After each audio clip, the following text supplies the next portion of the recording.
हमारे इस YouTube channel पर आप लोगों का एक बार फिर से स्वागत है। आज हम लोग 30 महत्वपूर्ण प्रश्न कक्षा 10 के प्रथम अध्याय से पढ़ेंगे, जो कि अति महत्वपूर्ण है हम लोगों के लिए। समय न गंवाते हुए हम आपके वीडियो को प्रारंभ करते हैं। प्रथम प्रश्न है आपका, निर्वात में प्रकाश की चाल है। ये चाल होगी। फर्स्ट ऑप्शन है 3 × 10⁸ मीटर पर सेकेंड। ऑप्शन बी 2 × 10⁸ किलोमीटर प्रति सेकेंड। ऑप्शन सी है 3 × 10⁹ मीटर पर सेकेंड, तथा ऑप्शन डी है 3 × 10⁻10 मीटर पर सेकेंड। ये एक नहीं होगी। इन चार ऑप्शंस को देखेंगे तो इसके जो सही आंसर हो जाएंगे वो ऑप्शन ए। दूसरा प्रश्न देखेंगे, सोलर कुकर में प्रयोग किया जाता है। ऑप्शन ए अवतल दर्पण का, ऑप्शन बी उत्तल दर्पण का, ऑप्शन सी समतल दर्पण का और ऑप्शन डी उत्तल तथा अवतल दर्पण का। इन चार ऑप्शंस में जो आपके सही आंसर हो जाएंगे वो ए अवतल दर्पण अर्थात अवतल दर्पण का प्रयोग सोलर कुकर में प्रयोग किया जाता है। तीसरा प्रश्न देखेंगे, प्रकाश की किरण गमन करती है सीधी रेखा में, टेढ़ी रेखा में, किसी भी दिशा में, इनमें से कोई नहीं। इन चार ऑप्शन में आपके जो सही आंसर हो जाएंगे वो ऑप्शन ए अर्थात प्रकाश की किरण सीधी रेखा में गमन करती है। अगला प्रश्न है, प्रकाश का वेग न्यूनतम होता है निर्वात में, जल में, वायु में, कांच में। इन चार ऑप्शन में जो आपके सही आंसर हो जाएंगे निर्वात में। प्रकाश की चाल जो है निर्वात में सबसे कम होती है। अगला प्रश्न है आपका, मोटर गाड़ी के चालक के सामने लगा रहता है समतल दर्पण, उत्तल दर्पण, अवतल दर्पण तथा उत्तल लेंस। इन चार ऑप्शन में जो आपके सही आंसर हो जाएंगे उत्तल दर्पण। अगला प्रश्न है आपका, मोटर कार के हेडलाइट में किसका प्रयोग किया जाता है? समतल दर्पण का, उत्तल दर्पण का, अवतल दर्पण का, उत्तल लेंस का। इन चार ऑप्शंस में से सही आंसर हो जाएंगे अवतल दर्पण का प्रयोग करते हैं। अगला प्रश्न है, लेंस की क्षमता का एसआई मात्रक होता है। Option A dioptre, lumen, lux, angstrom. इन चार ऑप्शन में जो आपके सही आंसर हो जाएंगे डायोप्टर। लेंस की क्षमता का एसआई मात्रक डायोप्टर होता है। अगला प्रश्न है, प्रकाश की किरणें का पथ दर्शाने वाले चित्रों को क्या कहा जाता है? किरण आरेख, फोकस, किरण पुंज, इनमें से सभी। इन चार ऑप्शन में जो आपके सही आंसर हो जाएंगे किरण आरेख। प्रकाश की किरणों को पथ दर्शाने वाले चित्रों को किरण आरेख कहा जाता है। अगला प्रश्न है, प्रकाश की किरणों को समूह को कहते हैं? प्रकाश स्रोत, किरण पुंज, प्रदीप्त, प्रकीर्णन। इन चार ऑप्शन में सही आंसर होंगे किरण पुंज। प्रकाश की किरणें को समूह को किरण पुंज कहा जाता है। अगला प्रश्न है, उत्तल लेंस की क्षमता होती है धनात्मक, ऋणात्मक, ए तथा बी दोनों अर्थात धनात्मक एवं ऋणात्मक, और डी ऑप्शन है इनमें से कोई नहीं। तो ये चार ऑप्शंस में देखेंगे तो उत्तल लेंस की जो क्षमता होती है वो धनात्मक होती है। अगला प्रश्न है, अवतल लेंस की क्षमता होती है ऋणात्मक, धनात्मक, धनात्मक ऋणात्मक दोनों अर्थात ए और बी, और चार ऑप्शन है आपका चौथा, इनमें से कोई नहीं। तो ये चार ऑप्शन जो आपके सही आंसर हो जाएंगे ऋणात्मक। याद रखेंगे, उत्तल लेंस की जो क्षमता होती है वो धनात्मक होती है एवं अवतल लेंस की क्षमता होती है ऋणात्मक। अगला प्रश्न देखेंगे, उत्तल लेंस को कहते हैं अभिसारी लेंस, द्वि उत्तल लेंस, अपसारी लेंस, इनमें से कोई नहीं। तो ये चार ऑप्शन में से सही आंसर हो जाएंगे अभिसारी लेंस। उत्तल लेंस को अभिसारी लेंस के नाम से भी जाना जाता है क्योंकि अभिसरित करती है। ये जो किरण को क्या करती है? अभिसरित करती है। अगला प्रश्न है, अवतल लेंस को कहते हैं अभिसारी लेंस, द्वि उत्तल लेंस, अपसारी लेंस, और इनमें से कोई नहीं। ये 4 ऑप्शन सही आंसर हो जाएंगे अपसारी लेंस, क्योंकि अवतल लेंस जो है किरणों को अपसरित करती है। अगला प्रश्न है, निम्न में से कौन सा पदार्थ लेंस बनाने के लिए प्रयुक्त नहीं किया जा सकता है?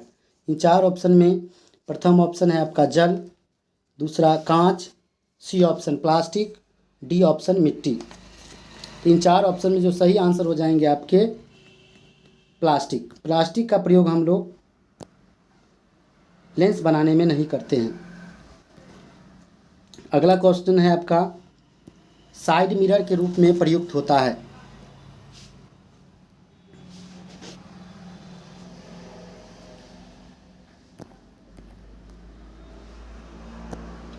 निम्न से कौन सा पदार्थ लेंस बनाने के लिए प्रयुक्त नहीं किया जाता है? ऑप्शन ए है आपका जल, बी है कांच, सी प्लास्टिक, डी मिट्टी। इन 4 ऑप्शन में से आपके सही आंसर हो जाएंगे मिट्टी। मिट्टी सही आंसर है आपका। नेक्स्ट प्रश्न है आपका, साइड मिरर के रूप में प्रयुक्त होता है अवतल दर्पण, उत्तल दर्पण, उत्तल लेंस, प्रिज्म। 4 ऑप्शन से सही आंसर हो जाएंगे उत्तल दर्पण। नेक्स्ट प्रश्न है आपका, परावर्तन के नियम से निर्धारित होता है आपतन कोण बराबर परावर्तन कोण, परावर्तन कोण बराबर अपवर्तन कोण, आपतन कोण बराबर विचलन कोण। डी ऑप्शन है इनमें से कोई नहीं। इन 4 ऑप्शन से आपके सही आंसर हो जाएंगे आपतन कोण परावर्तन कोण के बराबर होता है। नेक्स्ट प्रश्न है, सर्च लाइट का परावर्तक सतह होता है उत्तल, अवतल, समतल और कोई नहीं। ये 4 ऑप्शन में जो आपके सही आंसर हो जाएंगे अवतल। नेक्स्ट प्रश्न है आपका, दाढ़ी बनाने में कौन सा दर्पण प्रयुक्त होता है? समतल दर्पण, उत्तल दर्पण, अवतल दर्पण और कोई नहीं। इन 4 ऑप्शन में से आपके सही आंसर हो जाएंगे सी अर्थात अवतल, यानी अवतल दर्पण का प्रयोग दाढ़ी बनाने में प्रयुक्त किया जाता है। नेक्स्ट प्रश्न है, दो वक्रीय पृष्ठों से घिरे ठोस माध्यम को कहते हैं गोलीय दर्पण, त्रिज्या, गोलीय लेंस, समतल दर्पण। तो इसके सही आंसर हो जाएंगे गोलीय लेंस कहा जाता है। अगला प्रश्न है आपका, पतले लेंस की आवर्धन क्षमता होती है कम, अधिक, संतुलित या इनमें से सभी। तो 4 ऑप्शन पे देखेंगे तो आपका सही आंसर हो जाएंगे ए यानी कम, यानी पतले लेंस की आवर्धन क्षमता कम होती है। अगला क्वेश्चन है, मोटे लेंस की आवर्धन क्षमता होती है कम, बी में अधिक, सी संतुलित, डी कोई नहीं। तो इसके जो सही आंसर हो जाएंगे अधिक, यानी पिछले देखे हैं कि पतले लेंस की आवर्धन क्षमता कम होती है और मोटे लेंस की आवर्धन क्षमता अधिक होती है। अगला है, दंत विशेषज्ञ मरीजों को दांत का बड़ा प्रतिबिंब देखने के लिए किस दर्पण का प्रयोग करते हैं? ऑप्शन ए है अवतल दर्पण, बी है समतल दर्पण, सी है उत्तल दर्पण और डी सभी। तो इन 4 ऑप्शन में अवतल दर्पण आपका सही आंसर होगा, यानी अवतल दर्पण का प्रयोग दंत विशेषज्ञ मरीजों को दांतों का बड़ा प्रतिबिंब देखने के लिए प्रयोग किया जाता है। नेक्स्ट प्रश्न है आपका, गोलीय दर्पण की वक्ता केंद्र को किस अक्ष से निरूपित किया जाता है? Option A C, option B P, option C O और ऑप्शन डी एफ। तो इन 4 ऑप्शन में से आपके जो सही आंसर हो जाएंगे ऑप्शन नंबर सी यानी ओ, यानी गोलीय दर्पण की वक्ता केंद्र को ओ से निरूपित किया जाता है।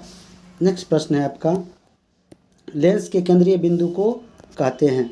ऑप्शन ए है वक्ता केंद्र, बी है प्रकाशिक केंद्र, सी द्वारक केंद्र, डी अक्ष केंद्र।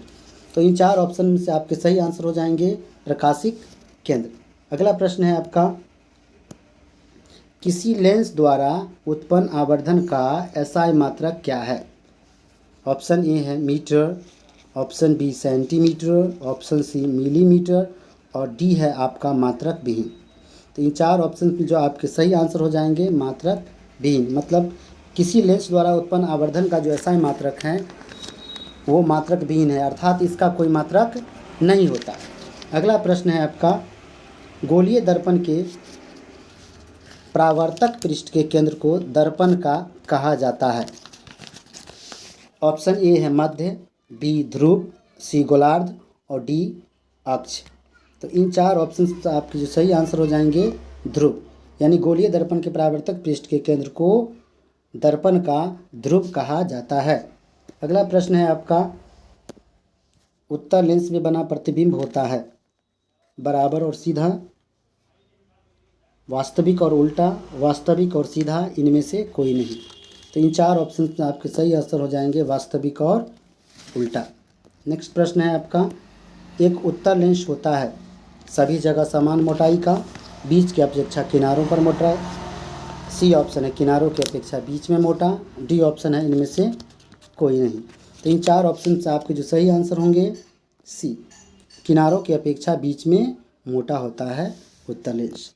अगला प्रश्न है आपका, लेंस में मुख्य फोकस की संख्या कितनी होती है? 2, 1, 3, कोई नहीं। तो इसके जो सही आंसर हो जाएंगे 2। लेंस में फोकस जो होती है मुख्य, उसकी संख्या 2 होती है।